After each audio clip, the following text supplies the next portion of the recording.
مجھ پہ تو لازم نہیں ہے کہ میں پڑوسی کا احترام کروں. میں اپنے بچوں سے محبت کیوں کروں؟ میری مرضی، میں کروں تو کروں، نہ کروں تو نہ کروں.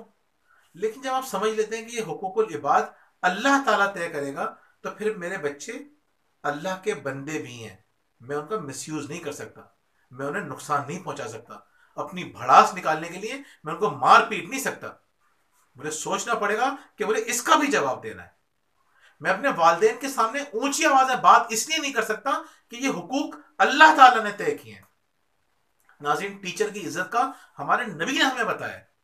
جس سے تم نے ایک لفظ بھی سیکھا، یہ بھی ہمیں بتایا بزرگوں نے، جس سے تم نے کچھ بھی سیکھا وہ تمہارا استاد ہے، اور استاد کا احترام کرنا ہے. تو ناظرین، ہم اپنے بچوں کو کیا نہیں سکھا رہے؟ ہم اپنے بچوں کو یہ نہیں سکھا رہے کہ کس کس طرح سے حق تلفی کی جاتی ہے. اس کا نقصان کیا ہوتا ہے؟ گھروں میں دیکھتے ہیں ایک بھائی دوسرے بھائی کی شرٹ پہن کے چلے جاتا ہے. اب وہ غصے میں بیٹھا ہوا ہے، اس کو اس سے اجازت لینی چاہیے تھی نا. بغیر پیچھے پوچھے لے کے چلا گیا وہ شرٹ. تو ہمارے اندر سے وہ حساسیت ختم ہو رہی ہے. بہنیں بہنوں کی چیزیں استعمال کر لیتی ہیں بغیر پوچھے، اور جب اس کو نہیں ملتی جس کی چیز لی گئی ہے تو اس کو غصہ آتا ہے، پھر اختلافات بڑھتے ہیں. بچپن میں سمجھ میں نہیں آتی بات. پینسل ایک دوسرے کی یوز کر لی بغیر مرضی کے، اور باقی کلرز استعمال کر لیے. یہ بچے جب بڑے ہوتے ہیں یہ عادتیں مضبوط ہو جاتی ہیں، تو اس سے آپس میں نفرتیں بڑھتی ہیں. بعض اوقات یہ اختلافات بہت بڑے ہو جاتے ہیں. بچپن میں ہمیں سکھانا چاہیے کہ کسی کی چیز بغیر پوچھے استعمال کرنا یہ اس کی حق تلفی ہے. تو ناظرین، اب ہم شروع کرتے ہیں وہیں سے کہ ہم سگنل کا خیال نہیں رکھتے، ہم راستوں کا خیال نہیں رکھتے. نبی کریم صلی اللہ علیہ وسلم نے کتنی خوبصورت بات فرمائی ہے کہ راستوں میں بیٹھنے سے گریز کیا کرو. صحابہ کرام نے کہا یا رسول اللہ، ہم راستے میں بیٹھتے ہیں، ہمیں آپس میں گفتگو کرنی ہوتی ہے، گپ شپ کرتے ہیں، تو یہ تو ہم یہاں بیٹھتے ہیں. تو آپ نے فرمایا تو پھر اگر راستے میں بیٹھو نا تو اس کا حق ادا کرو. صحابہ نے پوچھا یا رسول اللہ وہ کیا حقوق ہیں راستوں کے؟ تو آپ نے فرمایا 4 حق ادا کرو. نمبر 1، اپنی نظروں کو نیچے رکھو. کتنی بڑی بات فرمائی ہے ناظرین. آپ سوچئے، ہم لوگ راستے میں بیٹھے ہوتے ہیں، نظریں تو کیا، زبان ہمارے کنٹرول میں نہیں ہوتی. ہمیں نظروں کا منع کیا گیا ہے. خواتین گزر رہی ہوتی ہیں، وہ بیچاری پریشان ہوتی ہیں ان راستوں سے گزرتے ہوئے جہاں مرد بیٹھے ہوئے ہوتے ہیں. ان کو حکم ہے نظریں نیچی کرو. ہم سگنل پہ دیکھتے ہیں لوگ کھڑے ہوتے ہیں، گاڑیوں میں لوگ جھانک جھانک کے دیکھ رہے ہوتے ہیں. جب آپ کی فیملی جا رہی ہوتی ہے آپ کو دکھ نہیں ہوتا؟ آپ کو کتنا برا نہیں لگتا کہ لوگ آپ کی گاڑیوں میں جھانک جھانک کے دیکھ رہے ہیں؟ یا ویسے اگر بائک پہ جا رہے ہیں تو لوگ رک رک کے آپ کو دیکھ رہے ہیں. راستوں کا یہ حق ہے کہ جہاں بیٹھو نظروں کو نیچے کرو. اپنے بچوں کے پاس سکھائیے کہ اپنی نظروں کی حفاظت کرنا کتنی بہت ضروری ہے. اس سلسلے میں آپ کو بھی زیادہ خیال رکھنا چاہیے. مردوں کو بھی خواتین کو بھی اپنی نظروں کا خیال رکھیں. دوسری بات ارشاد فرمائی، راستے سے تکلیف دہ چیزیں کو ہٹا دو. کتنی بڑی بات ہے. ہم کیا کر رہے ہوتے ہیں، جہاں بیٹھتے ہیں وہاں ریپر پھینکنا شروع کر دیتے ہیں، گندگی کرنا شروع کر دیتے ہیں. یعنی جو چیز تکلیف دہ ہے، اگر آپ کہیں سے گزر رہے ہوتے ہیں اور آپ کو کوئی گندگی نظر آتی ہے آپ کو تکلیف نہیں ہوتی؟ جو شخص ان تکلیف دہ چیزوں کو پھینک رہا ہے اس کو گناہ نہیں ملے گا. جتنے لوگوں کو تکلیف ہو رہی ہے سب کو قیامت کے دن اس کو اپنی نیکیاں دینی پڑیں گی، نیکیاں دینی پڑ سکتی ہیں. ناظرین، بخاری کی حدیث ہے، مستند روایت ہے کہ آپ صلی اللہ علیہ وسلم نے فرمایا کہ ایک شخص نے راستے میں کانٹے پڑے ہوئے تھے، ان کو راستے سے ہٹا دیا، اللہ تعالیٰ نے اس کی بخشش کرا دی. آپ راستے سے تکلیف دہ چیزوں کو ہٹائیں گے تو اللہ تعالیٰ آپ کی مغفرت کر دے گا، اللہ تعالیٰ آپ کو جنت دے دے گا. ناظرین، اللہ تعالیٰ، اللہ کے رسول صلی اللہ علیہ وسلم نے فرمایا کہ راستے سے تکلیف دہ چیز ہٹانا صدقہ ہے. اگر ہم راستے سے تکلیف دہ چیزوں کو ہٹا رہے ہیں، کوئی بھی تکلیف دہ چیزیں آپ سمجھ سکتے ہیں کوئی بھی ہو سکتی ہیں، اور جو لوگ یہ تکلیف دہ چیزیں کریٹ کر رہے ہیں انہیں کتنا نقصان اٹھانا پڑے گا. ہم راستے بند کر دیتے ہیں ٹینٹ لگا کر. اب اگر وہاں سے 100 لوگ گزر رہے ہیں، 1000 لوگ گزر رہے ہیں، آپ کیا سمجھتے ہیں آپ کو ان کو جواب نہیں دینا پڑے گا؟ جتنے لوگوں کو تکلیف ہوگی آپ کو جواب دینا پڑے گا.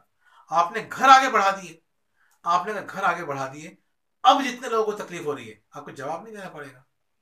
یہ سینس جب بچوں میں ڈیولپ ہم نہیں کریں گے، ہمارے اندر نہیں ہوگا، ہمارے بچوں میں یہ سینس ڈیولپ ہم نہیں کر سکیں گے. تو آپ اندازہ سوسائٹی کا حال دیکھ رہے ہیں نا، کتنی افراتفری ہے، کتنی خرابیاں ہیں. کیوں ہیں؟ اسی وجہ سے تو ہیں. ہم گلی محلے میں بیٹھ جاتے ہیں اور کیا کرتے ہیں، آپ دیکھ لیں گلی میں لوگ بیٹھے ہوئے نظر آئیں گے، برسوں سے بیٹھ رہے ہیں. تکلیف دہ چیز ہٹانا تو دور کی بات ہے، کوئی منظم پلاننگ نہیں کرتے کہ ہم اپنے علاقے کو صاف کر دیں، علاقے کے مسائل کو حل کرنے کے لیے باہر نکلیں، لوگوں کو جمع کریں، مسائل حل کریں. پازیٹیوٹی لے کر آنے کے لیے کوششیں کریں، یہ نہیں کریں گے، بیٹھے ہوئے برسوں سیاست کی بات کرتے رہیں گے، اس دنیا کو بدلنے کی کوشش کرتے رہیں گے، اس ملک کو بدلنے کی کوشش کرتے رہیں گے، لیکن اپنے علاقے کو نہیں بدلیں گے۔ حال دیکھ سکتے ہیں آپ، اتنے بڑے بڑے خواب دیکھتے ہیں، اس کا انجام ہمارے سامنے ہے۔ ناظرین، ہم گاڑیاں جو لے کر باہر نکلتے ہیں، تیز آواز میں نکلتے ہیں، شور شرابہ کرتے ہوئے نکلتے ہیں، تو آپ کو کیا لگتا ہے یہ حق تلفی نہیں کر رہا؟ میں اگر باہر نکلتا ہوں تو یہ میرا حق ہے کہ میں سکون سے اطمینان سے جاؤں۔ اتنی بے ہنگم ٹریفک ہوتی ہے، آپ سفر کو انجوائے نہیں کر سکتے۔ آپ باہر جا کے دیکھیں، لوگ جب گھروں سے نکلتے ہیں تو راستوں کو، سفر کو انجوائے کر رہے ہوتے ہیں۔ ہم سفر کو انجوائے نہیں کر سکتے، کیسے کریں گے؟ کر ہی نہیں سکتے، کیونکہ آپ کو ہر وقت الرٹ رہنا پڑتا ہے۔ ہمارے ایک دوست ہیں، وہ جاپان سے واپس آئے اور انہوں نے شادی کر کے وہاں سے واپس آ رہے تھے۔ جب وہ ایئرپورٹ سے نکل کے اپنے گھر تک پہنچے تو ان کی وائف پریشان ہو گئی ٹریفک دیکھ کر کہ یہ یہاں پہ لوگ گاڑیاں چلاتے کیسے ہیں، زندہ کیسے ہیں لوگ؟ تو انہوں نے کہا بس یہاں پہ ایسا ہی ہوتا ہے۔ ناظرین، یہاں پہ ایسے ہی ہوتا ہے کہنا کتنا خطرناک جملہ ہے، کتنا خراب جملہ ہے۔ ہمارے دوست ہیں، ان کے پڑوس کے جو چھت تھی وہاں سے پرنالے سے پانی گرتا تھا، وہ ان کے گھر کے باہر گرتا تھا۔ انہوں نے ایک دن سے شکایت کی کہ بھائی تھوڑا سا رخ موڑ لو، ہمارے گھر کے باہر پانی گرتا ہے، ہمیں تکلیف ہوتی ہے۔ پتہ کیا جواب دیا اس نے کہا یار تم پاکستان میں رہ رہے ہو، سوئٹزرلینڈ میں نہیں رہ رہے۔ جتنی دفعہ پانی گرے گا، جتنے لوگوں کو تکلیف ہوگی، آپ کیا سمجھتے ہیں اس کا حساب نہیں دینا پڑے گا؟ ہم ان باتوں کا جہاں جہاں جو بھی آپ گناہ کر رہے ہیں، چوری کر رہے ہیں، کتنا آسان ہے نا کہ کہتے ہیں نا اس نے چوری کر لی۔ ہم دنیا دن میں دسیوں واقعات سنتے ہیں کہ اتنی جگہ پہ واردات ہو گئی، چوری ہو گئی۔ آپ سوچ سکتے ہیں ایک شخص نے برسوں تک اپنا اور اپنی اولاد کا پیٹ کاٹ کر کچھ پیسے جمع کیے تھے کسی بڑے کام کے لیے، ایک شخص آیا، وہ لے کر چلا گیا اور اس نے عیاشی میں 3 دن میں خرچ کر دی۔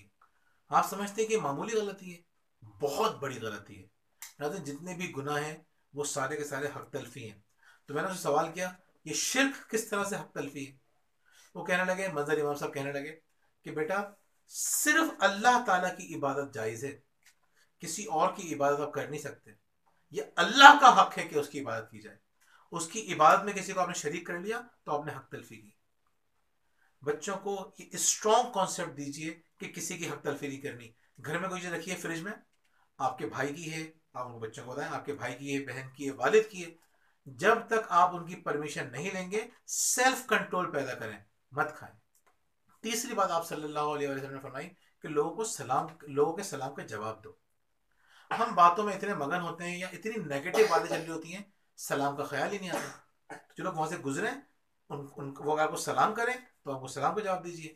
کچھ لوگ اتنے اچھے ہوتے ہیں، ہمارے علاقے کے اندر ایک صاحب تھے، ہم جب چھوٹے چھوٹے تھے تو گلی سے گزرتے تھے، جب بھی ہم ان کو دیکھتے تھے ہم ان کو سلام کیا کرتے تھے۔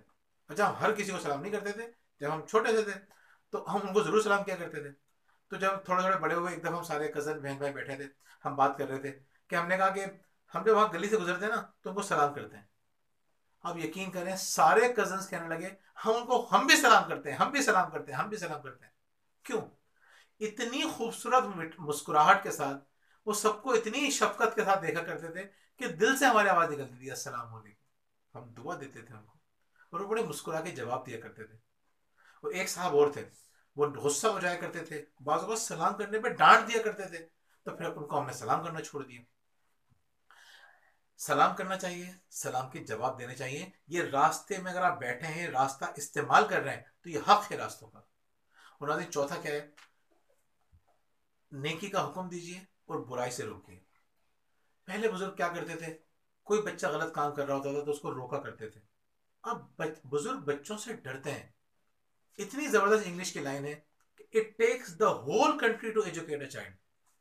ایک بچے کو تعلیم دینے کے لیے پورے گاؤں کی یا پورے ملک کی ضرورت ہوتی ہے۔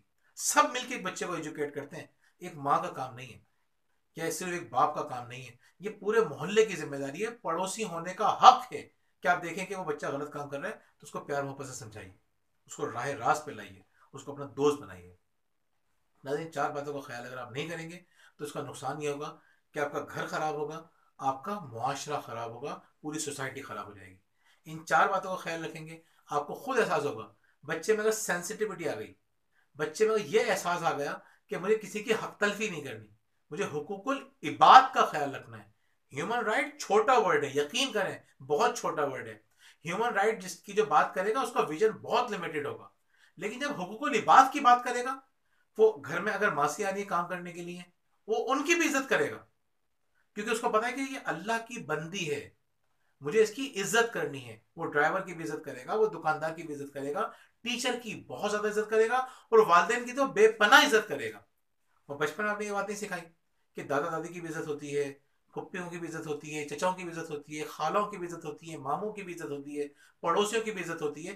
یہ عزت کرنا فرض ہے, یہ ان کا حق ہے کہ آپ ان کی عزت کریں, فرض ہے آپ پر.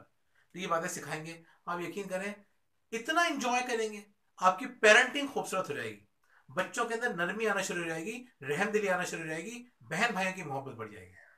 ان باتوں کا خیال رکھیے, آپ کا گھر جنت بن جائے گا, دنیا جنت بن جائے گی, آخرت جنت بن جائے گی. بہت بہت شکریہ.